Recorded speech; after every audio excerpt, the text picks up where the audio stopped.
Fjalët kanë fuqi, ato mund të ndërtojnë ose të shembin. Mund të afrojmë zemrat ose t'i largojmë ato. Kur zgjedhim të flasim me dashuri, ne ndërtojmë ura që lidhin njerëzit. Një falënderim, një më vjen keq, një të kuptoj, janë fjalë të vogla, por me peshë të madhe. Komunikimi i shëndetshëm fillon me një gjë të thjeshtë, me dëgjim.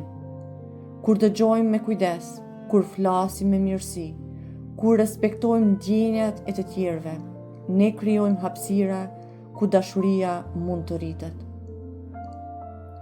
Në çdo fëmijë që mëson të dëgjoj, të kuptoj e të flas me zemër, po rritet një njeri që do të ndërtoj botë më të mirë. Sepse fjalët e mira ndërtojnë ura, dhe urat e tilla mbeten gjatë në zemër.